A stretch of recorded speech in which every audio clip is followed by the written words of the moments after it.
بسم اللہ الرحمن الرحیم نحمدہ ونصلی علی رسولہ الکریم۔ آج روزانہ تقریباً ایسا ہو رہا ہے اللہ تعالیٰ کی رحمت سے کہ روزانہ اچھا خاصا ای میل سے زیادہ میسج اور ٹیلی فون یہ زیادہ ہیں۔ ای میل بھی پہلے سے بہت بڑھ گئے ہیں کیونکہ آ نہیں سک رہے لوگ، تو اس وجہ سے ای میل بڑھ گئے ہیں۔ جواب بھی الحمدللہ روزانہ کے حساب سے جا رہا ہے اللہ تعالیٰ کی رحمت سے۔ کچھ خط بھی آ رہے ہیں، گیٹ پر دے جاتے ہیں، گیٹ سے لے جاتے ہیں۔ حالات کے لیے عقل مند آدمی دعا ہی کرے گا کہ اللہ تعالیٰ اپنی رحمت سے حالات کو اچھا کر دیں، بغیر استحقاق کہ اللہ ہمیں معاف فرما دے تھوڑا کم۔ تو اس میں آج تک کبھی اتنے میسج اور ٹیلی فون اتنے نہیں آئے، ای میل جتنے اس بار آ رہے ہیں۔ یہ سیرت آپ صلی اللہ تعالی علیہ وسلم کی بلکہ تاریخ ہے امت مسلمہ سیرت کا، تو کہ جب کتاب دیکھیں گے تو آپ کا دماغ بھی کام نہیں کرے گا۔ پہلے بتا دیتا ہوں کہ آج صلی اللہ علیہ وسلم سیرت مبارک کیا، ہمارے حالات کیا۔ اللہ تعالیٰ میرے رب سب کے گناہوں کو معاف فرمائے۔ کل غزوہ بدر کا جو واقعہ تھا اس پر تو اچھے خاصے میسج آئے، شام تک آتے رہے، مغرب کے بعد تک آتے رہے۔ ایمان تازہ ہو گیا، سنتوں کا جذبہ بڑھ گیا، اپنے حالات دیکھ کے رونا آیا۔ آپ صلی اللہ علیہ وسلم اور صحابہ رضوان اللہ علیہ مجمعین کی کتنی قربانیاں، کتنا ہمارے لیے روئے اور جانیں کس طرح دیں، اور آپ صلی اللہ علیہ وسلم کے ایک اشارے پر کس طرح ہر وقت تیار رہتے تھے، اور کتنا شوق تھا۔ حضرت والا رحمۃ اللہ علیہ نے ایک بار فرمایا تھا، شیخ العرب العجم عارف اللہ حضرت مولانا شاکر محمد اختر صاحب رحمۃ اللہ علیہ نے فرمایا تھا، کسی انگریز کے بچے نے پوچھا تھا، حضرت مجدد رحمۃ اللہ علیہ کی کسی وقت کی بات ہے کہ مسلمان اتنا فدا ہوتے ہیں اللہ تعالیٰ وغیرہ پر، تو انہوں نے جواب دیا تھا کہ تم لوگوں کو جتنی اپنی زندگی سے محبت ہے، تم لوگوں کو جتنی اپنی زندگی سے محبت ہے اس سے زیادہ مومن کو اپنی موت سے محبت ہے۔ اللہ کے لیے تم لوگوں کو جتنی اپنی زندگی سے محبت ہے اس سے زیادہ مومن کو اللہ سے ملنے کی محبت ہے۔ ہر گھڑی تیار رہتے ہیں مومن۔ یہاں ایک بات اور بھی عرض کروں کہ اللہ تعالیٰ اصل بات تو دل میں ڈال دیں اللہ تعالیٰ۔ صحابہ رضوان اللہ علیہ مجمعین ایسے اللہ پر فدا، اور آپ صلی اللہ علیہ وسلم کے اشارے پر فدا۔ دنیاوی حساب سے تو آپ کو پتہ ہے جہاں کوئی خون آئے یا ایک پٹاخہ بھی آ جائے تو کس طرح بھاگتے ہیں۔ وہاں تو دیکھ رہے ہیں کہ صحابہ رضوان اللہ علیہ مجمعین شہید ہو رہے ہیں، اور ہر ایک آگے بڑھ کے تیار ہو رہا ہے کہ یہ انعام پا گیا، میں تو رہ گیا، رب کعبہ کی قسم میں تو کامیاب ہو گیا۔ آخری کلمہ پڑھتے ہوئے یہ بات آ رہی ہے زبان مبارک پر۔ دوسرا اور آگے بڑھتا ہے، یہ آگے نکل گیا، میں پیچھے رہ گیا۔ اور پھر کل آپ نے سنا غزوہ بدر میں ایک صحابی رضی اللہ تعالیٰ عنہ، ان کا بازو لٹک گیا تھا تو ان کو تکلیف ہو رہی تھی، تو انہوں نے بازو پر اپنا پیر مبارک رکھ کے جھٹکا مار کے بازو کو الگ کر دیا۔ وہ تکلیف اور پھر اس جوش سے آگے بڑھنا، سامنے اللہ کی رضا، آپ صلی اللہ علیہ وسلم کی خوشی، آپ صلی اللہ علیہ وسلم کے آنکھوں کی چمک کہ آپ صلی اللہ علیہ وسلم خوش ہو گئے تو اللہ خوش ہو گئے، اللہ خوش ہو گئے تو آپ صلی اللہ علیہ وسلم خوش ہو گئے۔ تو ابھی جب صبح میں حاضر ہوا، داخل ہوا یہاں، تو اس وقت یہی بات ذہن میں گھوم رہی تھی۔ رات کو اور بھی باتیں آ رہی تھی کہ کاش یہ بیان ہو جاتا، کاش یہ بیان ہو جاتا۔ پھر حضرت فرماتے ہیں کہ بس یہ جواب دیا کرو، اللہ تعالیٰ نے جو بیان کروائے وہی مفید ہے، ہمارے لیے بھی سب کے لیے بھی۔ دل میں آیا کہ ہمارے ناخن کو اگر کچھ ہو جائے تو اس ناخن کو دیکھ کے ہم چیختے رہتے ہیں، اور اگر خدا نخواستہ ڈاکٹر کہیں کہ الگ کرنا ہے، پہلے اس کو سن کریں، پھر الگ کریں، پھر پٹی دیکھتے ہوئے روتے رہتے ہیں۔ اور یہاں کیا ہے، جھٹکا مار کے بازو ہی الگ کر دیا، اور کوئی ڈر خوف نہیں۔ مجھے کل رات سے اور آج سارا دن بھی حدیث پاک یاد آ رہی ہے، مفہوم ہے۔ آپ صلی اللہ علیہ وسلم نے فرمایا کہ ایک وقت آئے گا جب یہ یہود و نصارہ تم پر ایسے ٹوٹیں گے جیسے بھوکھا روٹی پر آتا ہے۔ اے نبی صلی اللہ علیہ وسلم، کیا ہم اس وقت کم ہوں گے؟ فرمایا نہیں، بہت زیادہ ہوں گے، ایسے جیسے نالے کے کنارے جھاگ۔ اے محبوب صلی اللہ علیہ وسلم، وجہ دنیا کی محبت، موت کا خوف، موت کا خوف۔ اگر گناہ چھوڑ دیے تو مر جائیں گے، زکات دیے تو ہارٹ فیٹ ہو جائے گا، فلمیں چھوڑی تو سارے حرام بدماشیاں مزے ختم ہو جائیں گے، یہ وجہ ہے۔ اور صحابہ رضوان اللہ علیہ مجمعین آپ کو سنی رہے، اور ایک خاص بات ذہن میں رکھنی ہے، ہر موقع پر آپ دیکھیں گے کہ ان یہودی زیادہ اور نصارہ بھی، لیکن یہودی زیادہ، یہ ذہن میں رکھنا ہے ہمیشہ کے لیے ایک پل آپ صلی اللہ علیہ وسلم کو سکون کا سانس نہیں لینے دیا. ابھی بھی لوگ جاتے ہیں نا مکہ شریف سے مدینہ شریف، تھک جاتے ہیں. اس وقت کس طرح ان ظالموں نے وہ راستے طے کر کے بار بار تنگ کرنے آتے تھے. اور یہ بھی ابھی جب بات ہوگی تو ذہن میں یہ رکھیے گا کہ آپ صلی اللہ علیہ وسلم نے معاہدہ کیا تھا جس پر آس پاس کے یہودوں نے سب نے دستخط کیے تھے.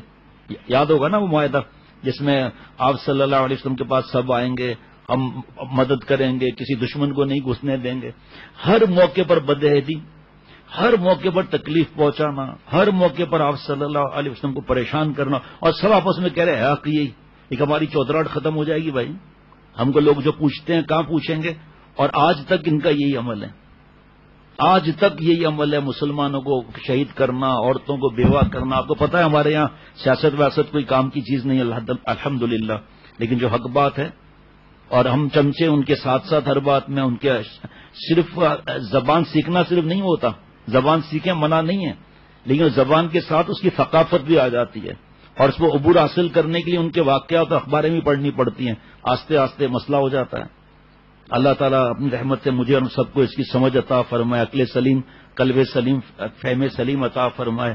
1992 میں حضرت والا رحمت اللہ علیہ سے ایک مولانا نے کہا کہ حضرت والا جس طرح پرویز نام نہیں رکھنا چاہیے، فیروز نام بھی نہیں رکھنا چاہیے، کیونکہ فیروز غلام نے حضرت عمر رضی اللہ تعالیٰ عنہ کو شہید کیا تھا. تو حضرت والا ہنسے اور فرمایا جلالین شریف لے آؤں. صفحہ نمبر لکھا ہوا ہے پرانی ڈائری میں، 6 یا 8، وہ مجھے یاد نہیں، شروع کے ہی صفحات میں. ہمیں دیکھو کیا لکھا ہے. تو لکھا تھا حضرت فیروز دیلمی رضی اللہ تعالی عنہ، فیروز نام رکھ سکتے ہیں. تو کل یہ واقعہ سنانا تھا تو آج سنا دیتا ہوں، ہے جی. اس کے بعد پھر انشاءاللہ آگے بڑھتے ہیں. آپ صلی اللہ علیہ وسلم نے فرمایا کہ فیروز ایک مبارک گھرانے کا مبارک شخص ہے. یہ صحابی رضی اللہ تعالیٰ عنہ کے لیے جملہ ہے. آپ صلی اللہ علیہ وسلم آخری حج سے واپسی کے بعد شدید بیمار ہوئے اور پورے جزیرت العرب میں آپ کی بیماری کی خبر مشہور ہو گئی. تو یمن میں اسود انسی، یمامہ میں مسلمہ کذاب اور بلاد میں بنو اسد یہ اسلام سے مرتد ہو گئے، اور تینوں جھوٹوں نے اس بات کا دعویٰ کیا کہ وہ نبی ہیں.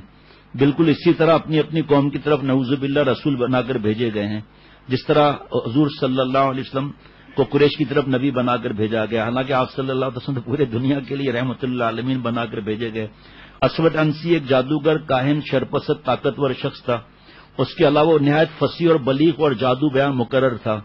وہ اپنے تقریروں کے ذریعے لوگوں کو حیران کر دیتا.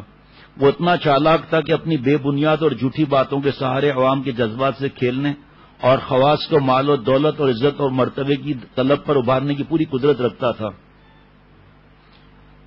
وہ لوگوں کے اوپر اپنی ہیبت طاری کرنے کے لیے ہمیشہ ان کے سامنے نقاب پوش ہو کر نکلتا تھا.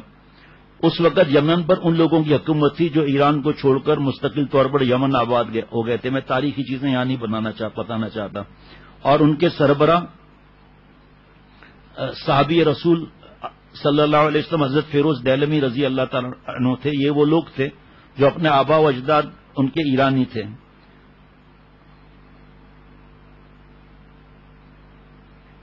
ان تاریخیں نے وطن کے سردار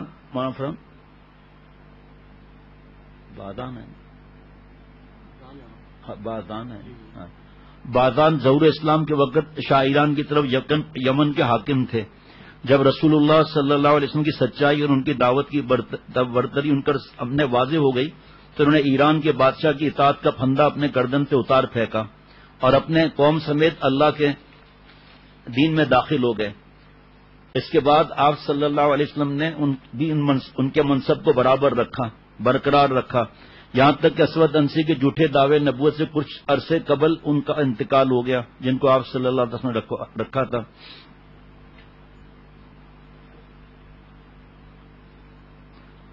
اسود انسی کی دعوت پر لوگوں نے لبیک کہا جھوٹے نبوت کے دعویٰ کرنے والے پر. اس نے صنعاء پر حملہ کیا اور اس کے حاکم شہر بن بادان کو قتل کر کے ان کی بیوہ آزاد سے شادی کر لی. یہ حضرت فیروز دیلمی رضی اللہ تعالیٰ عنہ چچا کی بیٹی تھی. زبردستی اس نے بدماشی کر لیا اور اس نے حملے کرنے شروع کیے. لوگ ہارتے چلے گئے. غیر معمولی عیاری تھی، اپنے ماننے والوں سے کہتا تھا کہ ایک فرشتہ اس کے پاس وحی لاتا اور اسے غیب کی خبریں بتلاتا ہے۔ اس جھوٹے اور بے بنیاد دعوے کو ثابت کرنے کے لیے اسود انسی نے اپنے جاسوسوں کی خدمات حاصل کر رکھی تھی اور چاروں طرف اس کا جال پھیلا دیا تھا۔ پوشیدہ باتوں کی ٹول لگائیں، ان کے مشکلات سے آگاہ کریں، ان کے دلوں میں پیدا ہونے والی تمنا اور امیدوں سے واقفیت حاصل کریں۔ وہ چپکے چپکے پہنچا دیتا تھا، پھر جب ان لوگوں سے باتیں کرتا تھا مختصر تو عقلیں دنگ رہ جاتی تھیں۔ اسود انسی کی دھوکے بازی مکاری یہاں تک بڑھ گئی کہ طاقت بہت زیادہ ہو گئی۔ اس کی دعوت جنگل کی آگ کی طرح لوگوں کے اندر بڑی تیزی سے پھیل گئی۔ جب رسول اللہ صلی اللہ علیہ وسلم کو اسود انسی کے ارتداد اور یمن پر حملے کی خبر ہوئی تو آپ صلی اللہ علیہ وسلم نے یمن میں اسلام کی سبقت کرنے والے ان 10 صحابہ رضوان اللہ علیہ مجمعین کو خط لکھے جن سے آپ صلی اللہ علیہ وسلم کو خیر و تعاون کی امید تھی۔ ان خطوط میں آپ صلی اللہ تعالی علیہ وسلم نے ایمان اور ہوشیاری کے ساتھ ان کو اس اندھے فتنے کا مقابلہ کرنے پر فرمایا، ہر صورت میں اسود انسی سے چھٹکارا حاصل کرنے کا حکم دیا۔ ایسے ہی نہیں ہے آپ صلی اللہ علیہ وسلم کی شان میں گستاخیاں کرنا یا جھوٹے نبوت کا دعویٰ کرنا۔ اور رسول اللہ صلی اللہ علیہ وسلم کا یہ پیغام جس کے پاس بھی پہنچا اس نے آپ صلی اللہ علیہ وسلم کی دعوت پر لبیک کہا اور فی الفور اسے نافذ کرنے کے لیے حرکت میں آ گیا۔ اس دعوت کو قبول کرنے میں سب سے پیش حضرت فیروز دہلوی رضی اللہ تعالیٰ عنہ تھے اور ان کے ساتھی تھے۔ ہم اس واقعے کو حضرت فیروز دہلوی رضی اللہ تعالیٰ عنہ کے ہی الفاظ سے سناتے ہیں۔ فرماتے ہیں میں نے اور ابنا میں سے میرے ساتھیوں نے نہ تو اسلام کی صداقت میں ایک لمحے کے لیے شک کیا، نہ کسی کے دل میں اللہ کی دشمنی اسود انسی کی تصدیق کا خیال پیدا ہوا، بلکہ ہم تیار ہو گئے۔ اس اپنی غیر متوقع اور زبردست کامیابیوں کی وجہ سے اسود انسی کے اندر غرور اور تکبر نے گھر کر لیا۔ اس نے اپنے لشکر کے سپاہ سالار قیس بن عبد یغوث کے معاملے میں اپنا رویہ بدل دیا، یہاں تک کہ قیس کو اپنی طرف جان کا خطرہ لاحق ہو گیا اور اپنے چچا زاد بھائی دازویہ کو ساتھ لے کر اس کے پاس گیا، اس کو رسول اللہ صلی اللہ علیہ وسلم کا پیغام پہنچایا۔ اس سے کہ قبل اس کے کہ وہ ہمارے اور آپ کے اوپر ہاتھ ڈال دے، تمہارے اوپر ہمیں اس کا کام تمام کرنا چاہیے، نعوذ باللہ۔ اس نے ہماری دعوت کو خوشی کے ساتھ قبول کر لیا اور ہمارے سامنے اپنے دل کی باتیں ظاہر کرتے ہوئے ایسا محسوس کیا جیسے ہم غیبی مدد کی شکل میں اس کے اوپر آسمان سے اترے ہیں۔ پھر ہم تینوں نے آپس میں یہ طے کیا کہ ہم لوگ اس مرتد اور جھوٹے نبوت کا دعویٰ کرنے سے والے اندرونی طور پر نمٹیں گے اور ہمارے دوسرے بھائی باہر سے اس کو جہنم کی طرف پہنچانے میں اپنا کردار ادا کریں گے۔ اور ہمارے درمیان یہ بات بھی طے ہوئی کہ ہم اس معاملے میں اپنی چچا زد بہن آزاد کا تعاون بھی حاصل کریں گے، جس سے اسود انسی نے اس کے شوہر شہر بن بادان کو قتل کر کے زبردستی شادی کر لی تھی۔ طے شدہ فیصلے کے مطابق میں نے اسود انسی کے محل میں جا کر اپنی چچا زد بہن سے ملاقات کی۔ پہلے تو ان سے باتیں کی نا کہ ہم آپ کے ہمدرد بن کر آئے ہیں، اس طرح کر کے اس سے کہا بہن تم جانتی ہو اس شخص نے ہمیں اور تم کو کیسی پریشانی اور تکلیف میں مبتلا کر رکھا ہے۔ اس نے تمہارے خاوند کو قتل کیا، تمہاری قوم کی عورتوں کو رسوا اور بے عزت کیا، تمہارے قوم کے بہت سے افراد کو موت کے گھاٹ اتارا اور ان کے ہاتھ سے حکومت چھین لی۔ یہ رسول اللہ صلی اللہ علیہ وسلم کا خط ہے جس میں آپ صلی اللہ علیہ وسلم نے تمام اہل یمن اور خصوصیت کے ساتھ ہم لوگوں کو اس فتنے کے خاتمے کا حکم دیا ہے، کیا تم اس میں ہماری ساتھ تعاون کر سکتی ہو؟ انہوں نے عرض کیا کہ میں کس چیز میں تمہارے ساتھ تعاون کروں؟ میں نے جواب دیا اس کے نکالنے میں۔ اس نے جواب دیا نہیں بلکہ اس کے قتل میں۔ میں نے کہا اللہ کی قسم میرا مقصد بھی یہی تھا، لیکن یہ بات تمہارے سامنے کہنے سے ڈر رہا تھا۔ قسم اس ذات کی جس نے محمد صلی اللہ علیہ وسلم کو بشیر اور نذیر بنا کر بھیجا ہے، میں ایک لمحے کے لیے بھی اپنے دین کی حقانیت اور اس کے صداقت کے متعلق شک و شبے میں مبتلا نہیں ہوئی ہوں، اور اللہ تعالیٰ نے ایسا کوئی آدمی پیدا نہیں کیا جو میرے نزدیک اس شیطان سے زیادہ قابل نفرت ہو۔ اللہ کی قسم جب سے میں نے اس کو دیکھا ہے اس کے بارے میں اس کے سوا کچھ نہیں جانتی کہ یہ ایک فاجر اور بدکار شخص ہے جو نہ کسی حق کی رعایت کرتا ہے نہ کسی گناہ کے کام سے باز رہتا ہے۔ میں نے پوچھا حضرت فیروز دہلوی رضی اللہ تعالیٰ عنہ نے ہمارے لیے اس کو قتل کرنے کی کیا صورت ہوتی ہے؟ عرض کیا چچا زاد بہن نے وہ نہایت محتاط ہے، اپنی حفاظت کے لیے اس نے سخت پہرے کا انتظام کر رکھا ہے، محل میں کوئی جگہ ایسی نہیں جس کو اس کے چوکیداروں نے اپنے گھیرے میں نہ لے رکھا ہو، البتہ اس دور والے کمرے کی جس میں کوئی نہیں رہتا نگرانی کا کوئی انتظام نہیں ہے۔ اس کی پشت پر ایک بیابان جنگل ہے تم رات کے اندھیرے میں اس کمرے میں چھلانگ لگاؤ، اس میں تم کو اسلحہ اور چراغ ملے گا، وہیں تم مجھے بھی اپنے انتظار میں پاؤ گے، پھر اس کمرے میں داخل ہو کر اس کو قتل کر دینا جس میں سوتا ہے۔ میں نے اپنے خدشے کا اظہار کیا، لیکن اس محل کے کسی کمرے میں چھلانگ لگانا آسان نہیں ہے، ہو سکتا ہے ادھر سے کسی آدمی کا گزر ہو اور ہمیں دیکھ کر محافظوں کو آواز دے دے، پھر تو لینے کے دینے پڑ جائیں گے۔ بہن نے کہا تمہارا یہ اندیشہ غلط نہیں، لیکن اس سلسلے میں میری ایک رائے ہے۔ وہ کیا ہے؟ رائے دی، کل تم اپنے کچھ قابل اعتماد آدمیوں کو کاریگروں اور مزدوروں کی بھیس میں میرے پاس بھیج دینا، میں کوئی کام بتا دوں گی۔ ان سے کہہ کر اندرونی جانب سے کمرے کی دیوار میں کچھ سوراخ کروا دوں گی، اس طرح سوراخ کرنے کا کام بہت تھوڑا سا بچ جائے گا، جس کو تم لوگ باہر سے معمولی کوشش کر کے مکمل کرو گے۔ میں نے کہا کہ اچھی تجویز ہے۔ اس کے بعد واپس جا کر اپنے دوستوں ساتھیوں کو ساری باتیں بتائیں جو میرے اور اس کے درمیان طے ہوئی تھیں۔ انہوں نے ان باتوں کو پسند کیا اور کامیابی کی دعا کی، اور ہم اسی وقت ان کی تیاری میں لگ گئے۔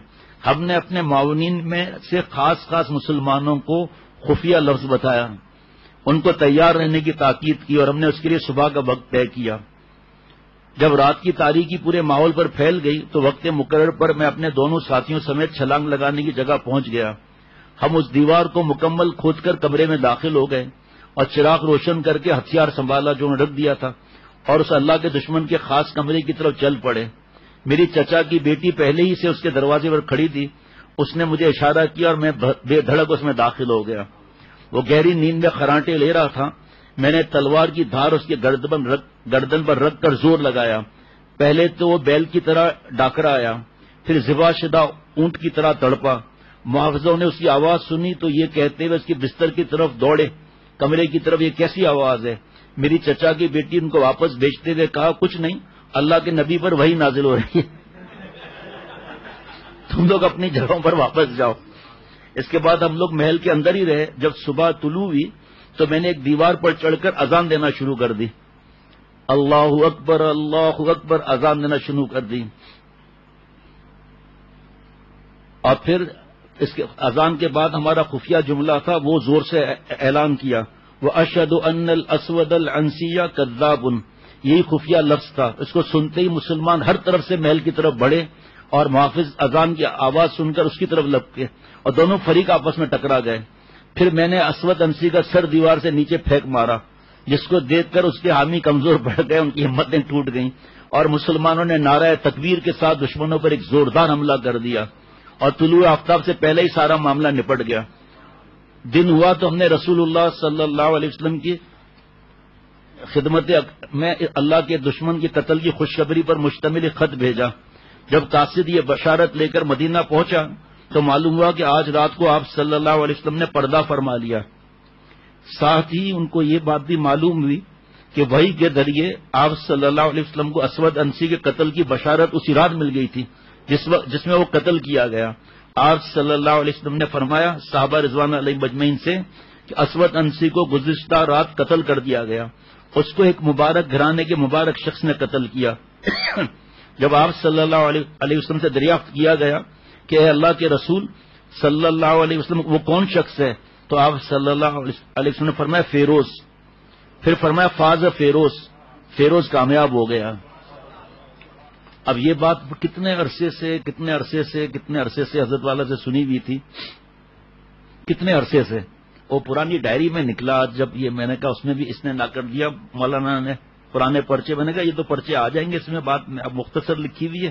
حضرت وہاں یوسف لدھیانوی صاحب شہید رحمۃ اللہ علیہ کتاب ہے ماہ نبوت، جو ہے وہ ماہ اور سال بسال، تو میں نے کہا وہ تو مختصر ہے مجھے پتا ہے، پھر میں نے ایسا کہا لاؤ دیکھوں تو صحیح، تو اس میں حضرت سے تاریخ نہیں لکھی ہوئی لیکن واقعہ میں نے پورا مولانا زاہد محمود سے پوچھوا کر پھر بیان کر رہا ہوں۔ مسند عمر ہرمازی کی روایت ہے کہ حضرت عمر بن خطاب رضی اللہ تعالیٰ عنہ نے فیروز دہلمی رضی اللہ تعالیٰ عنہ کو خط لکھا جس کا مضمون یہ ہے کہ جو ہی میرا خط پہنچے فوراً میرے پاس آ جاؤ۔ چنانچہ فیروز رضی اللہ عنہ حضرت عمر رضی اللہ عنہ کی خدمت میں حاضر ہوئے اور اجازت طلب کی۔ حضرت عمر رضی اللہ عنہ نے اجازت دی، لیکن اندر داخل ہونے میں قریش کے ایک نوجوان نے مزاحمت کر دی۔ فیروز رضی اللہ عنہ نے ہاتھ اٹھا کر ایک تماچا دے مارا۔ قریشی حضرت عمر رضی اللہ تعالیٰ عنہ کے پاس خون آلود ناک لیے ہوئے داخل ہوا یہ تھوڑا جملہ آپ نے کم لکھا ہے اس میں بھائی، اس میں کم جملہ لکھا ہے، بہرحال مجھے یاد تھا، میں نے کہہ دیا۔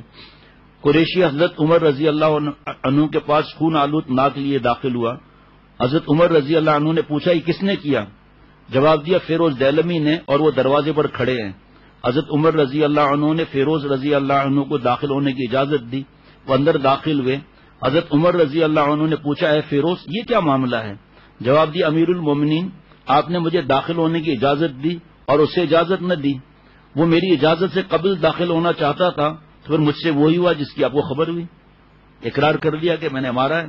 حضرت عمر رضی اللہ عنہ نے فرمایا تم سے قصاص لیا جائے گا، یہ ہے ہمارا دین۔ اس سے پہلے ایک واقعہ اور ہے، وہ پتہ نہیں کب کسی اور جگہ واقعہ ہے، وہ بھی عجیب و غریب واقعہ ہے۔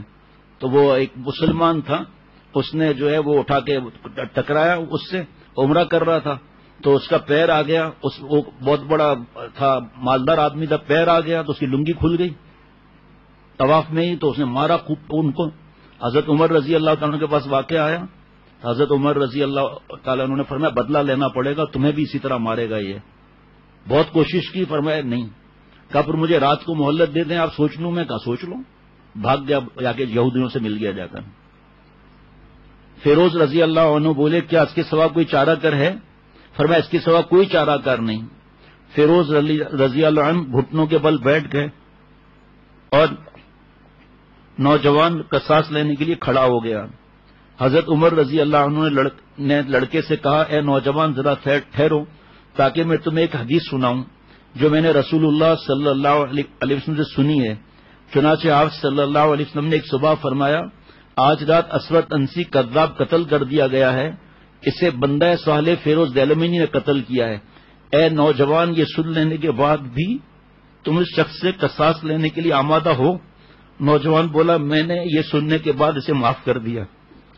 حضرت فیروز رضی اللہ عنہ نے حضرت عمر رضی اللہ عنہ سے کہا اس کے بعد میں اپنے سنی افیل سے باہر نکل گیا؟ فرمایا جی ہاں۔ فیروز رضی اللہ عنہ نے کہا کہ میں آپ کو گواہ بناتا ہوں کہ میری تلوار، گھوڑا اور میرے مال میں سے 30,000 اس نوجوان کو لیے حبہ ہدیہ ہیں۔ پھر بولے اے قریشی تو نے معاف کر کے اجر و ثواب حاصل کیا اور مال لیتا گیا۔ ایک دوسرے پر کس طرح فدا۔ غزوہ بدر میں فتح ہوئی اور لشکر جو ہے وہ بہت خوشیوں کے ساتھ نعرہ تکبیر لگاتا ہوا مدینہ شریف کی طرف روانہ ہوا۔ غزوہ بدر خوشی کے ساتھ غم کے ملاپ کا ایک عجیب منظر دکھاتا ہے۔ ایک طرف قاصد فتح کی بشارت لے کر مدینہ میں داخل ہو رہا ہے اور دوسری طرف رسول اللہ صلی اللہ علیہ وسلم کی صاحبزادی حضرت رقیہ رضی اللہ تعالیٰ عنہ دنیا سے رخصت ہو رہی تھی۔ وہ کئی دن سے شدید بیمار تھیں۔ حضور صلی اللہ علیہ وسلم نے ان کے خاوند حضرت عثمان رضی اللہ تعالیٰ عنہ کو ان کی تیمارداری کے لیے مدینہ شریف میں رہنے کا حکم دیا تھا، ورنہ وہ خود جہاد میں جانے کے لیے تیار تھے۔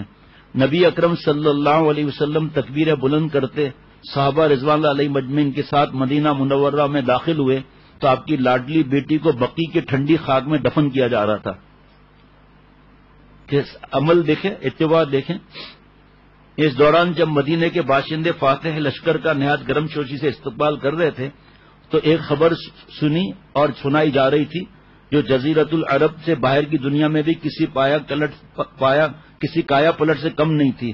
بعض نتینی رومی جو چند سال پہلے ایران سے شکست فاش کھا کر نہ صرف اپنے بیشتر ایشیائی مقبوضات بلکہ اپنے مقدس سلیب سے بھی محروم ہو گئے تھے۔ آپ کو یاد ہوگا جو حضرت ابو بکر صدیق رضی اللہ تعالیٰ عنہ نے اونٹوں کا فرمایا تھا، آپ صلی اللہ علیہ وسلم نے فرمایا تھا وقت بڑھا دو۔ ایک بار پھر اپنے نئے جوان ہرکل کی کمان میں شام اور عرب کی سرحدوں پر ایرانیوں سے جا ٹکرائے تھے۔ اس خبر سے مسلمانوں کی مسرت دوبالا ہو گئی، کیونکہ اس واقعے کی پیشگوئی قرآن کریم چند سال پہلے عین اس وقت کر چکا تھا جب رومی شکست کھا کر ایشیا سے بھاگ نکلے تھے اور بظاہر ان کے دوبارہ جیتنے کی امید نہیں تھی۔ حضرت کا واعظ ہے یہ مواعظ حسنہ میں، صرف انہی چند آیتوں پر بیان ہے پوری تفصیل کے ساتھ، بہت مختصر واعظ ہے، ٹھیک ہے جی، حقانیت اسلام کے نام سے۔ غزوہ بدر میں صرف 14 مسلمان شہید ہوئے، ان میں سے 6 مہاجر 8 انصاری تھے۔ حضرت سعد بن ابی وقاص رضی اللہ تعالیٰ عنہ کمسن بھائی، یاد ہوگا جو کہا میں بھی جاؤں گا، جہاں کمسن بھائی عمیر بن ابی وقاص رضی اللہ عنہ بھی اسی لڑائی میں شہید ہوئے. عبیدہ بن حارث رضی اللہ تعالی عنہ جو عتبہ سے لڑتے ہوئے شدید زخمی ہوئے تھے، جنگ کے اختتام پر واپسی کے سفر پر جام شہادت نوش کیا. آپ صلی اللہ علیہ وسلم نے اپنے مبارک ہاتھوں سے قبر میں اتارا. قریش کے 70 افراد مارے گئے، جن میں ان کے نامور سردار اور سپہ سالار شامل تھے. اتنے ہی کفار گرفتار ہوئے جنہیں قیدی بنا کر مدینہ شریف لایا گیا. ان میں حضور اقدس صلی اللہ علیہ وسلم کے چچا عباس، داماد ابو العاص حضرت زینب رضی اللہ تعالیٰ عنہ کے شوہر، اور حضرت علی رضی اللہ تعالیٰ عنہ کے بڑے بھائی عقیل بھی شامل تھے. یہ سب بعد میں مسلمان ہو گئے تھے. نبی اکرم صلی اللہ علیہ وسلم نے قیدیوں کے بارے میں مشورہ فرمایا تو حضرت ابو بکر رضی اللہ عنہ نے عرض کیا کہ یا رسول اللہ، یہ لوگ آپ کے خاندان اور قوم کے ہیں، میری رائے کہ فدیہ لے کر انہیں چھوڑ دیا جائے، اس طرح ہم اپنی طاقت میں اضافہ کریں گے. یہ توقع بھی ہے کہ ہمارے حسن سلوک سے یہ لوگ ایمان لے آئیں. نبی اکرم صلی اللہ علیہ وسلم نے حضرت عمر رضی اللہ عنہ سے پوچھا تمہاری کیا رائے ہے؟ وہ بولے اے اللہ کے رسول، ان لوگوں نے آپ کو جھٹلایا، وطن سے نکالا، جنگ کی، اس لیے میری رائے یہ ہے کہ ان قیدیوں میں جو میرے رشتہ دار ہیں انہیں میرے حوالے کر دیں، میں اپنے ہاتھوں سے انہیں قتل کروں گا. عقیل کو ان کے بھائی علی کے اور عباس کو ان کے بھائی حمزہ کے حوالے کر دیا جائے تاکہ سب کو معلوم ہو جائے مشرکوں کے لیے ہمارے دلوں میں کوئی جگہ نہیں ہے. حضور اکرم صلی اللہ علیہ وسلم نے اس وقت خاموشی اختیار فرمائی. کچھ دیر کے بعد حکم دیا کہ قیدیوں کو فدیہ لے کر چھوڑ دیا جائے. آپ صلی اللہ علیہ وسلم نے سب قیدی 2-2 4-4 کر کے صحابہ میں بانٹ دیے فدیے کے لیے تاکہ ان کو فدیہ مل جائے، اور تاکید فرمائی ان کے آرام کا خیال رکھنا. چنانچہ ایسا بھی ہوا کہ کسی صحابی کے گھر میں کھانا کم پڑ گیا تو کھانا اپنے قیدی کو کھلا دیا اور خود کھجوروں پر گزارا کیا. حضرت مصعب بن عمیر رضی اللہ عنہ کے بھائی ابو عزیز بھی قیدیوں میں تھے. وہ کہتے ہیں مجھے جن انصاریوں کے سپرد کیا گیا تھا، جب وہ کھانا لاتے تو میرے سامنے روٹی رکھ دیتے اور خود صرف کھجوروں پر اکتفا کرتے تھے. قیدیوں کے رشتہ دار فدیے کی رقم لے کر آتے رہے اور انہیں آزاد کرا کر لے جاتے رہے. جو قیدی غریب تھے اور فدیہ ادا کرنے کے قابل نہ تھے ان سے بھی وسعت کا سلوک کیا گیا. ان میں سے کچھ لوگ لکھنا پڑھنا جانتے تھے تو ان سے کہا گیا کہ مدینہ شریف کے 10-10 بچوں کو لکھنا پڑھانا سکھا دیں تو انہیں چھوڑ دیا جائے گا. حضور صلی اللہ علیہ وسلم کے داماد ابو العاص بھی گرفتار ہوئے تھے. قانون سب کے لیے ایک تھا. ان سے بھی فدیہ مانگا گیا مگر ان کے گھر میں دینے کے لیے کچھ نہ تھا. مجبور ہو کر ان کی اہلیہ حضرت آپ صلی اللہ علیہ وسلم کی بیٹیا حضرت زینب رضی اللہ تعالی عنہا نے مکہ سے اپنا ہار آپ صلی اللہ علیہ وسلم کی خدمت میں بھیج دیا. بیٹی کا ہار دیکھ کر شفیق باپ کی آنکھوں میں آنسو آ گئے، خصوصاً اس لیے کہ یہ حضرت خدیجہ رضی اللہ تعالی کا ہار تھا جو انہوں نے اپنی بیٹی کو رخصتی کے وقت ہدیہ کیا تھا. آپ صلی اللہ علیہ وسلم اپنی بیٹی کے ساتھ نرمی کا برتاؤ رکھنا چاہتے تھے اور آپ کسی شش و پن کے بغیر بھی ایسا کر سکتے تھے، مگر احتیاط کا یہ عالم تھا کہ آپ نے اس بارے میں بھی صحابہ رضوان اللہ علیہ مجمعین سے مشورہ کیا اور فرمایا کہ اگر مناسب سمجھو تو یہ ہار واپس کر دو. ابو العاص کو چھوڑ دو اگر مناسب سمجھو. صحابہ رضوان اللہ علیہ مجمعین آپ کی ایک مسکراہٹ کے لیے گھر بار لٹانے کو تیار تھے. انہوں نے بخوشی بات مان لی. حضور صلی اللہ علیہ وسلم نے ابو العاص کو چھوڑ دیا مگر ان سے وعدہ لیا کہ وہ مکہ پہنچتے ہی حضرت زینب رضی اللہ عنہا کو مدینہ شریف بھیج دیں. آپ آگے دیکھتے رہیں گے کس کس موقع پر کیا کیا احکام نازل ہوئے ہیں، اس لیے فوراً دماغ میں کوئی سن رہا ہو فوراً دماغ میں کوئی بات نہ لائے. اس لیے ضروری تھا کہ نبی صلی اللہ علیہ وسلم کی بیٹی کا دیار کفر میں اس لیے ضروری وہ وہاں رہتی تھی اسلامی شان کے خلاف تھا، اور شاید اس لیے بھی کہ حضور اکرم صلی اللہ علیہ وسلم کو حضرت رقیہ رضی اللہ تعالیٰ عنہ کی کمی شدت سے محسوس ہو رہی تھی جن کے چند دن قبل وفات ہوئی تھی. ابو العاص نے اپنا وعدہ پورا کیا. مکے میں جاتے ہی بیوی کو اپنے بھائی کنانہ بن ربیع کے ساتھ مدینہ بھیج دیا. یہ سب تو ہوا مگر اللہ تعالیٰ کی طرف سے سورہ انفال کی آیت میں اس طرح فدیہ لے کر چھوڑنے پر تنبیہ آئی. گویا وہی حضرت عمر رضی اللہ عنہ کی رائے کے مطابق تھی. مفتی نعیم صاحب سے 3-4 دن پہلے بات ہو رہی تھی تو انہوں نے بھی 1-2 باتیں فرمائی تھیں کہ حضرت عمر رضی اللہ تعالیٰ عنہ نے جب عرض کیا تو اس حساب سے وہی بھی آئی. غزوہ بدر کے موقع پر ماہ رمضان کے آخری ایام میں صدقہ فطر واجب ہوا. حضور صلی اللہ علیہ وسلم نے 27 رمضان کو صحابہ رضوان اللہ علیہ مجمعین سے خطاب کر کے حکم دیا نماز عید سے پہلے کھجور کشمش یا جو یا کسی ایک جنس کا ایک سا یا گندم کے 2 مد تقریباً 2.25 کلو صدقہ فطر میں ادا کیے جائیں تاکہ فقراء مستغنی ہو جائیں۔ پیارے شیخ العرب والعجم عارف باللہ حضرت مولانا شاکر محمد اختر صاحب رحمۃ اللہ علیہ فرماتے تھے کہ اگر زکوٰۃ لوگ صحیح دیں، عشر وقت پر دیں، زکوٰۃ وقت پر دیں، صدقہ وغیرہ بھی دیں، تو پھر اللہ تعالیٰ کی رحمت سے کیا بعید ہے کہ حالات کیا ہو جائیں۔ لیکن اللہ معاف فرمائے، ہم لوگ تو سانپ کی طرح بیٹھے ہوئے ہیں اور حساب کتاب بھی نہیں، اندازن دے دو بھائی، زکوٰۃ میں لکھ دو، دے دو بھائی، اب زکوٰۃ ادا ہو گئی، نعوذ باللہ۔ عید الفطر اور عید الاضحیٰ کے تہوار ایک ساتھ مشروع ہوئے۔ یکم شوال کو مدینہ شریف میں پہلی بار نماز عید الفطر ادا کی گئی، اس کے بعد ذوالحجہ میں عید الاضحیٰ منائی گئی، اور ہر سال رسول اللہ صلی اللہ علیہ وسلم قربانی کرتے رہے۔ مدینہ میں جاہلیت کے 2 تہوار چلے آتے تھے، اسلام نے انہیں ختم کر دیا، اور رسول اللہ صلی اللہ علیہ وسلم نے فرمایا بے شک اللہ نے تمہیں ان کی بنسبت 2 بہتر تہوار عطا کر دیے، عید الفطر، عید الاضحیٰ۔ عیدگاہ تشریف لے جاتے ہوئے حضرت بلال رضی اللہ تعالی عنہ حضور صلی اللہ تعالی علیہ وسلم کے آگے آگے نوکدار لاٹھی انزا لے کر چلتے جاتے تھے۔ یہ لاٹھی نجاشی نے حضرت زبیر رضی اللہ تعالی عنہ کو ہدیہ کی تھی، اور انہوں نے حضور صلی اللہ علیہ وسلم کی نظر کر دی۔ یہ عیدگاہ میں رسول اللہ صلی اللہ علیہ وسلم کے آگے گاڑ دی جاتی تھی۔ نماز عید کے بعد حضور صلی اللہ علیہ وسلم 2 خطبے دیتے، آخر میں حضور صلی اللہ علیہ وسلم خواتین سے خصوصی خطاب بھی فرماتے، جس میں عموماً انہیں فکر آخرت، شوہروں کی اطاعت اور خیرات کی ترغیب دی جاتی۔ حضرت بلال رضی اللہ عنہ خواتین کے صف کے سامنے کپڑا پھیلا کر گشت کرتے، اور خواتین اپنی انگوٹھیاں، چوڑیاں، کانوں کی بالیاں تک اتار کر دے دیا کرتی تھیں۔ ابھی تو کتنا ایسے واقعات ہیں، بیان سنا، حضرت کی کتاب میں پڑھی، پھر خط آتا ہے کہ ہم نے اب اتنے سال سے زکوٰۃ نہیں دی۔ حضرت والا کا جواب تربیت عاشقان خدا بھی غالباً لکھا ہوا ہے کہ اے بی بی زیور توڑ دے، اللہ کے قانون کا نہ توڑ، جس رب نے تجھے یہ زیور دیا ہے وہ دوبارہ دینے پر قدرت رکھتے ہیں۔ یہ کہنا کہ ہمارے پاس پیسہ نہیں ہے اس کا زکوٰۃ ادا کرنے کے لیے، تو بھائی توڑ دو۔ ماڈل کالونی میں حضرت کے حکم پر مسجد حفصہ میں جو بیان ہوتا تھا، وہاں پر ایک خاتون 3 یا 4 بیان میں آئی، بیٹے کے ساتھ خواتین کا الگ پردہ۔ پھر وہ ان کا بیٹا کچھ دنوں کے بعد ایک لفافہ لایا، اس میں بڑھیا کا خط تھا، لکھا تھا کہ 33 برس کی زکوٰۃ پوچھ کر مفتی صاحبان سے وہاں ریٹ وغیرہ لے کر جو بھی طریقہ ہے، اور 33 برس کی زکوٰۃ انہوں نے ادا کی ماشاءاللہ۔ اس سال 2 ہجری کے اواخر میں صاحب نصاب افراد پر زکوٰۃ فرض کر دی گئی۔ زکوٰۃ ایسی عبادت ہے جس کے ذریعے بندہ عملی طور پر اس بات کا اظہار کرتا ہے کہ اس کے پاس جو کچھ ہے وہ اللہ کا دیا ہوا ہے، اور اللہ کے حکم پر وہ اس کے دیے ہوئے مال کو اس کی رضا کے لیے بخوشی خرچ کرنے پر آمادہ ہے۔ حضرت والا فرما دیتے، ارے بھائی 1 لاکھ پر 2500 ہیں، رکھنا تھا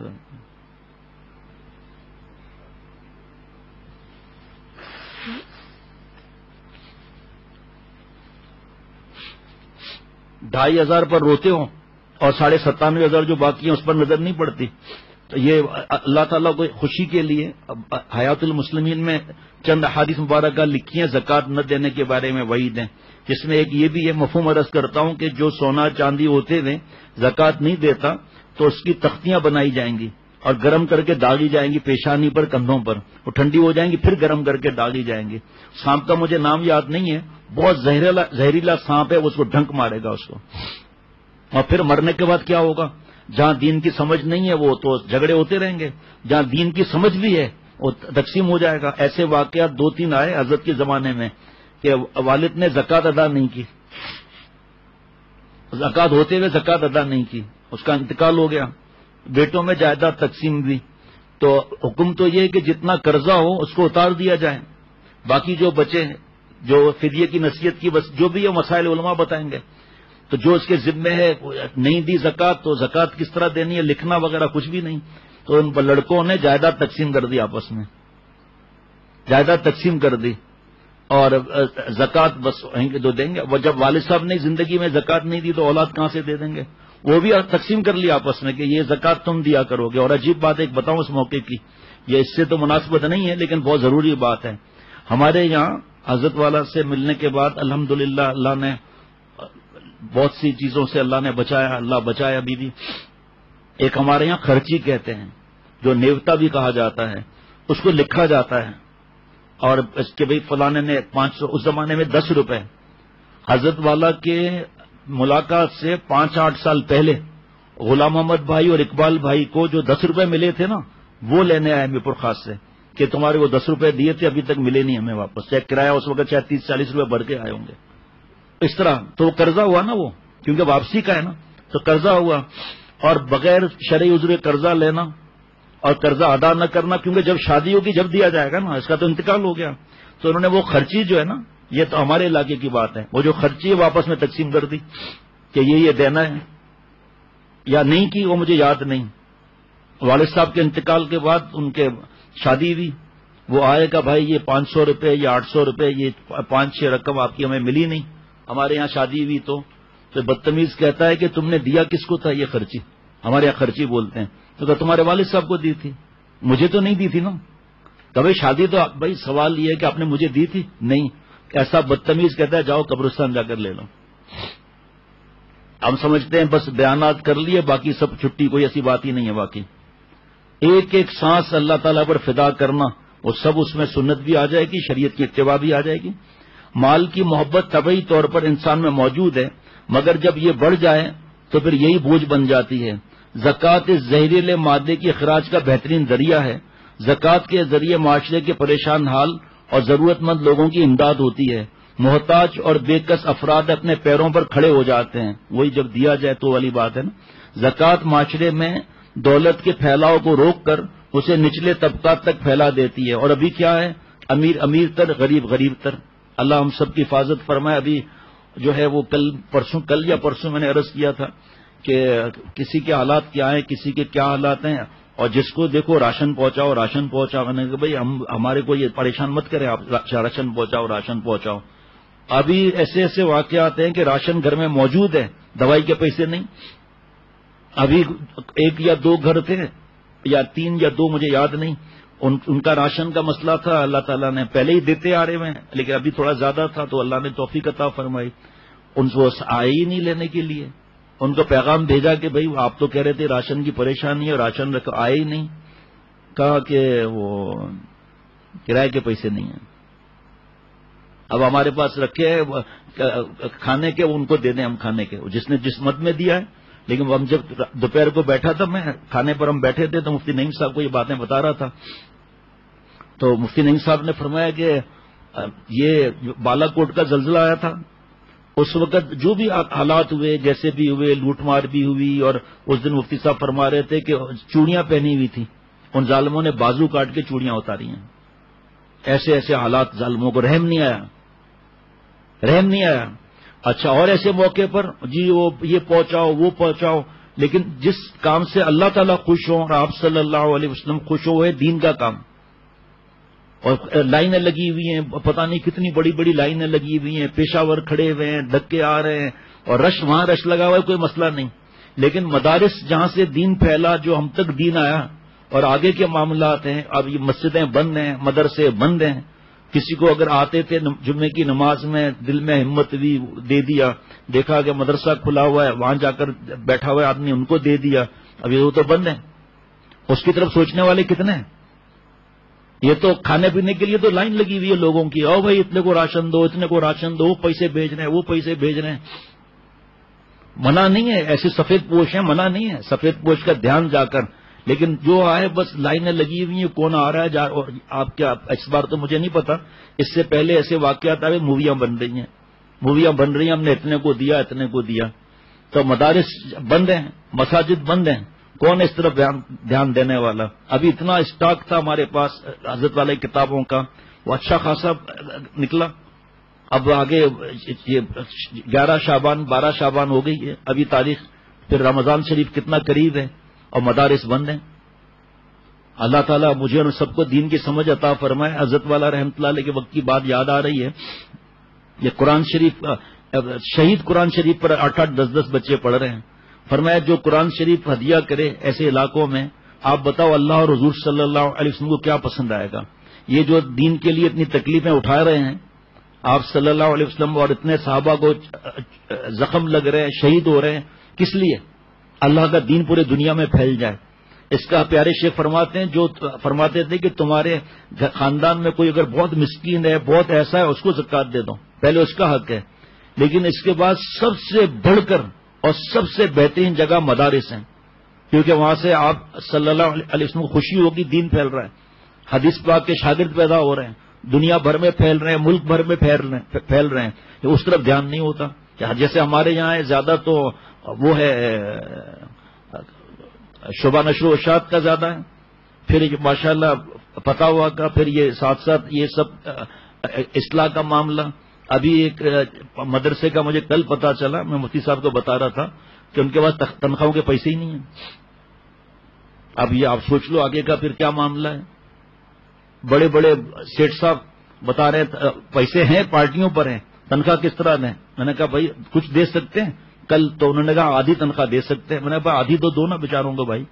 اور ایک صاحب اور پریشان تھے، وہ حضرت کی بات یاد آئی کہ میاں رزق بڑھانا تیرے میرے ہاتھ میں نہیں ہے، رزق بڑھانا تیرے میرے ہاتھ میں نہیں ہے، لیکن خرچہ کم کرنا میرے تیرے ہاتھ میں ہے۔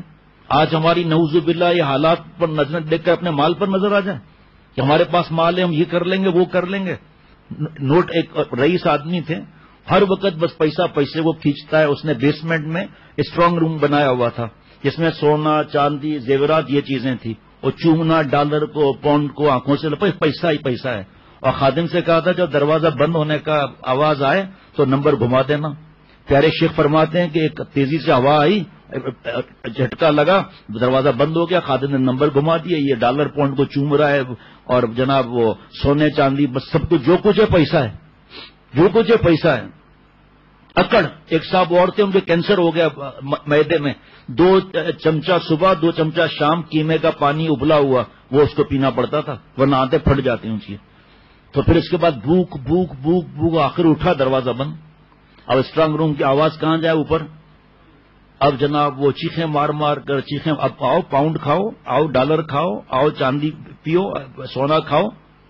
پھر آستے آستے آستے آستے مر گیا، پنجڑا بن گیا اس کا۔ پھر جب دروازہ کب ٹوٹا کب کیا ہوا، ہڈیوں کا ڈھانچہ رکھا ہوا تھا۔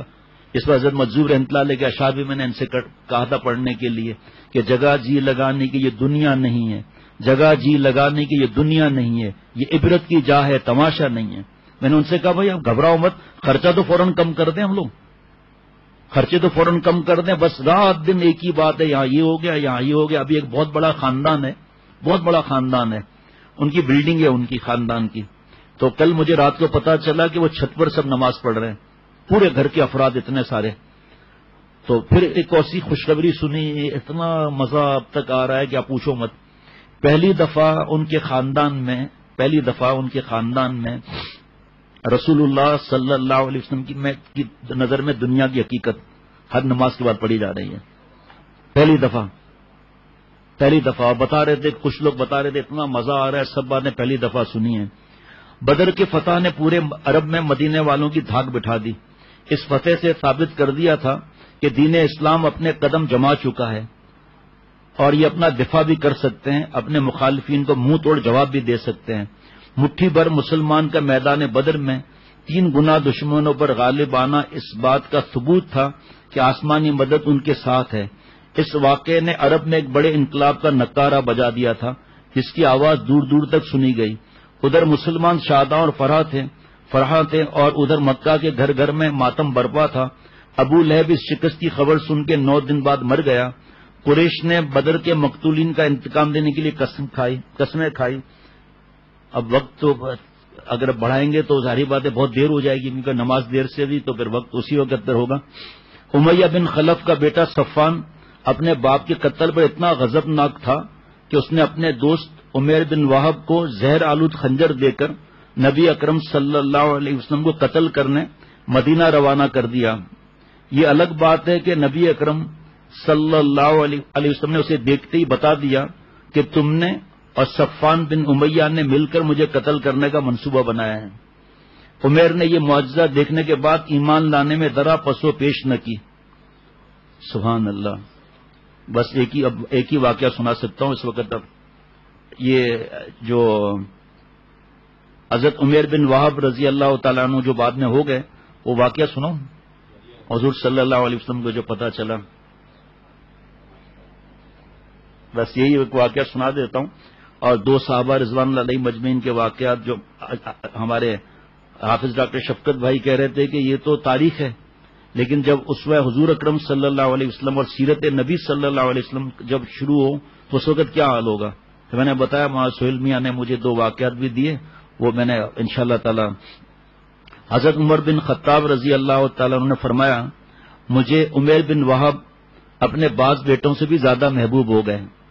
عمیر بن وہب جنگ بدر سے خود اپنی جان بچا کر صحیح سلامت واپس آ گیا، مگر اپنے پیچھے اپنے لڑکے کو مدینے میں چھوڑ آیا جو مسلمانوں کے ہاتھوں گرفتار ہو گیا تھا. اسے یہ اندیشہ تھا کہ مسلمان باپ کے جرائم کے بدلے میں بیٹے سے پوچھ گچھ کریں گے اور انہیں اذیتوں اور تکلیفوں کے بدلے میں اسے دردناک سزا دیں گے. ساتھ ساتھ میں حضرت والا کی باتیں بھی بتاتے گیا تھا کل کہ حضرت نے فرمایا یہ بھی دھیان رکھتے رہنا ان واقعات میں سب میں کہ آپ صلی اللہ علیہ وسلم کتنا شفیق، کتنے مہربان. اور آگے ہے واقعہ کہ کس طرح معاف کرتے رہے، کس طرح معاف کرتے رہے، لیکن اے ظالم کس طرح آ گئے. یہود نے معاہدے پر دستخط کی تھی نا، پھر یہ کس طرح پھرے ہیں یہ لوگ اور کس طرح انہوں نے ظلم کیا. وہ ظاہر بات ہے کل جو وہ رسول اللہ صلی اللہ علیہ وسلم کو اسلام کی دعوت سے باز رکھنے ان کے صحابہ رضوان اللہ تعالی علیہ مجمعین کو اس سے پھیرنے کے لیے دیا کرتا تھا. ایک روز عمیر چاشت کے وقت بیت اللہ شریف کا طواف کرنے اور وہاں رکھے ہوئے بتوں سے اپنے گمان کے مطابق برکت حاصل کرنے کی نیت سے خانہ کعبہ میں داخل ہوا. وہاں صفوان بن امیہ حکیم کے پاس، امیہ کا بیٹا جو غصے میں تھا بدلہ لینے کے لیے، کعبے سے شمال کی جانبی جگہ بیٹھا ہوا نظر آیا. وہ اس کی طرف بڑھ گئے اور اس کے پاس آ کر کہنے لگے آقا قریش صبح بخیر. صفوان نے جواب دیتے ہوئے کہا ابو وہب صبح بخیر، آؤ بیٹھ کر کچھ باتیں کریں، باتوں میں اس وقت اچھا کٹ جائے گا. عمیر صفوان کے برابر بیٹھ گیا اور دونوں کے درمیان جنگ بدر اور اس میں نازل ہونے والی مصیبتوں کا ذکر چھڑ گیا. اور اپنے قیدیوں کو شمار کر رہے تھے جو محمد صلی اللہ علیہ وسلم اور ان کے صحابہ رضوان علیہ مجمعین کے ہاتھوں گرفتار ہو گئے. صفوان نے ٹھنڈی سانس لیتے ہوئے کہا اللہ کی قسم ان لوگوں کے بغیر اب زندگی میں کوئی لطف باقی نہیں رہا. عمیر نے تائید میں کہا اللہ کی قسم تم بالکل صحیح کہہ رہے ہو. پھر کچھ دیر خاموش رہنے کے بعد بولا رب کعبہ کی قسم اگر میرے ذمے وہ قرض نہ ہوتے جن کی ادائیگی کا میرے پاس کوئی بندوبست نہیں ہے اور میرے اہل و عیال نہ ہوتے جن کے اپنے بعد ہلاک ہونے کا مجھے شدید اندیشہ لاحق ہے تو میں یثرب یعنی مدینہ کا شریف کا پرانا نام جا کر محمد صلی اللہ علیہ وسلم کا خاتمہ کر دیتا اور اس فتنے کو ختم کر دیتا. حضرت عمر رضی اللہ تعالیٰ عنہ جو ہمارے لیے پریشانی کا سبب ہوا نعوذ باللہ من ذالک. پھر وہ سرگوشی کے انداز میں بولا مسلمانوں کے یہاں میرے لڑکے وہاب کی موجودگی کے سبب میرا وہاں جانا ان کے لیے کسی تشویش یا شبہ کا باعث بھی نہیں ہوگا. صفوان نے عمیر کی اس بات کو غنیمت سمجھا. وہ نہیں چاہتا تھا کہ ہاتھ آیا ہوا یہ بہترین موقع ضائع ہو، اس لیے عمیر کو خطاب کرتے ہوئے بولا عمیر تم اپنا سارا قرض میرے اوپر چھوڑ دو، چاہے وہ جتنا بھی ہو میں اسے تمہاری طرف سے ادا کر دوں گا اور تمہارے اہل و عیال کو اپنے اہل و عیال میں شامل کر کے زندگی بھر ان کی پوری کفالت کرتا رہوں گا.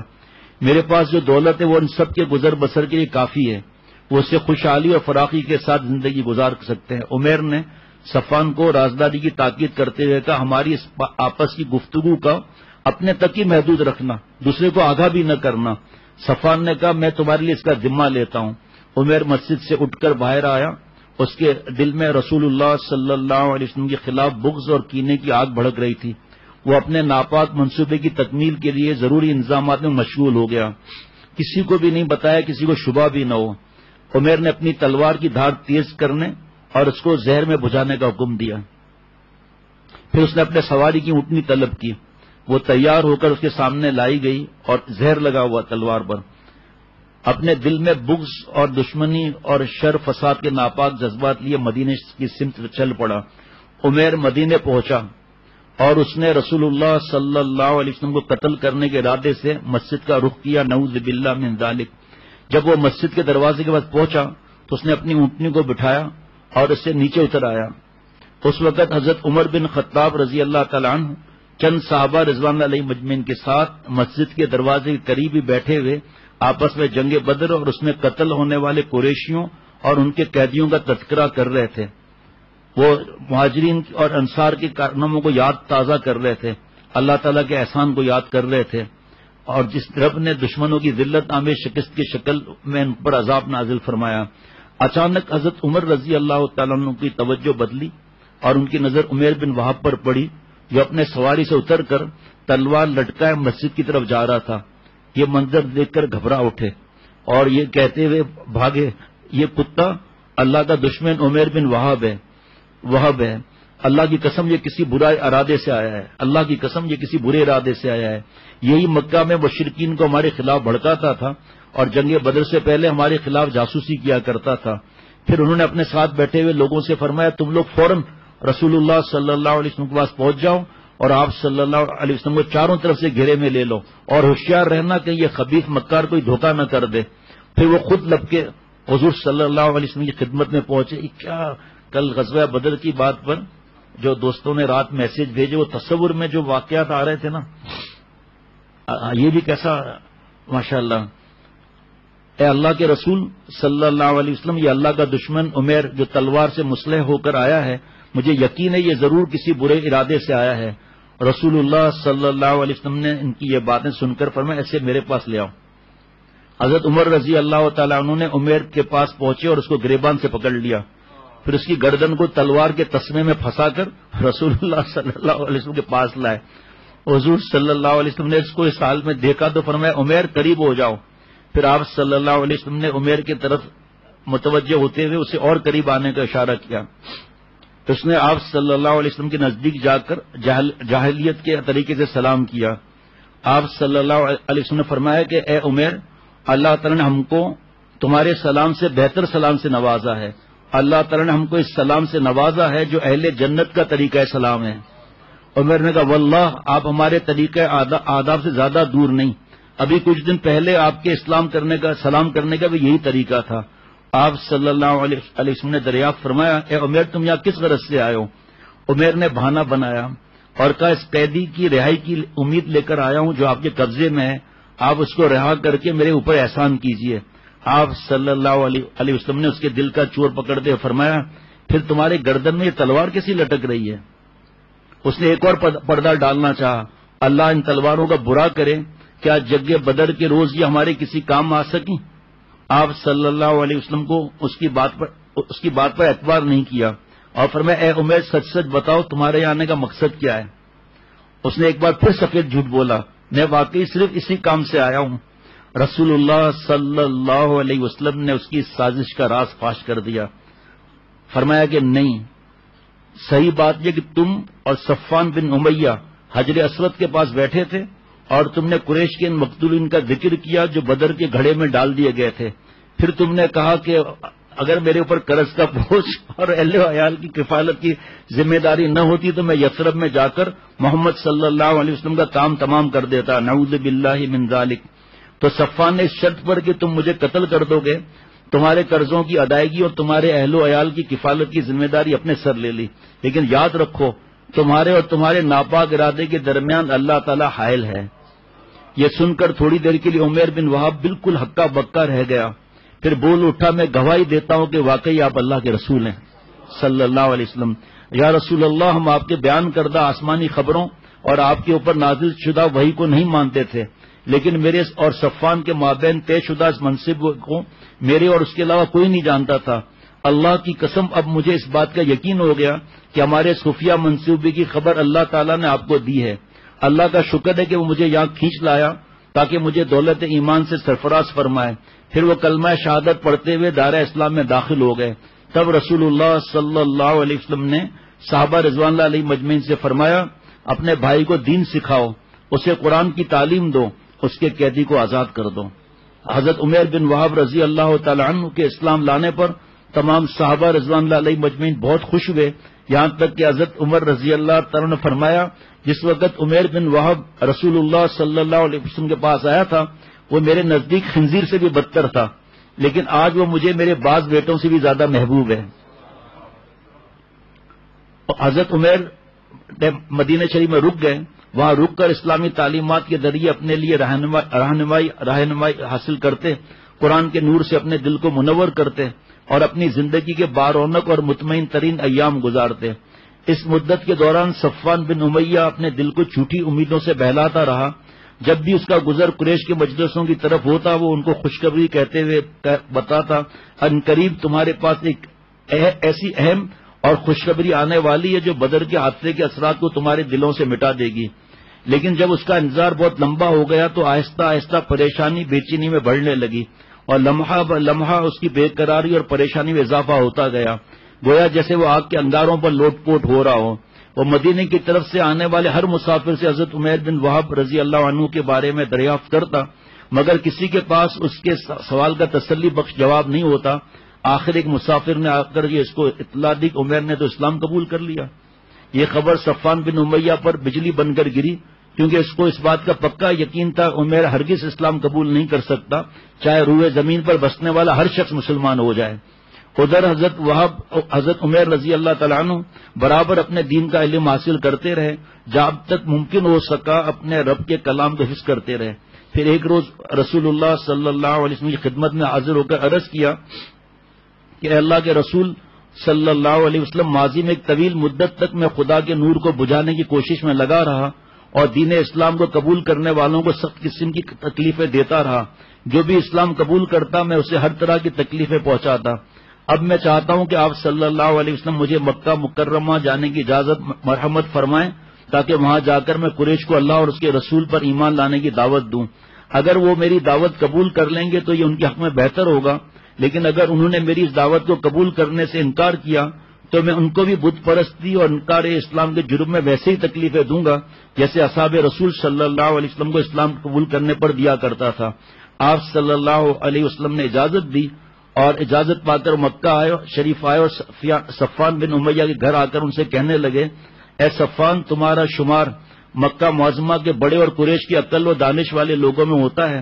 کیا واقعی تم یہ سمجھتے ہو ان پتھروں کی عبادت اور ان کے لیے قربانی کرنے کا جو طریقہ تم لوگوں نے اختیار کیا ہے وہ عقل کی روح سے زندگی گزارنے کا صحیح طریقہ ہے؟ میں تو درست نہیں سمجھتا. اس بات کی گواہی دیتا ہوں کہ اللہ کے سوا حقیقت میں کوئی معبود نہیں اور محمد صلی اللہ علیہ وسلم اللہ کے رسول ہیں. پھر حضرت عمیر بن وہب رضی اللہ تعالی عنہ مکہ مکرمہ میں دعوت اللہ کے کام میں لگ گئے اور بڑی تعداد میں لوگ ان کے ہاتھ پر مشرف با اسلام ہوئے. اللہ تعالی حضرت عمیر رضی اللہ تعالی عنہ کو بہترین اجر سے نوازے اور ان کی قبر کو نور سے بھر دے.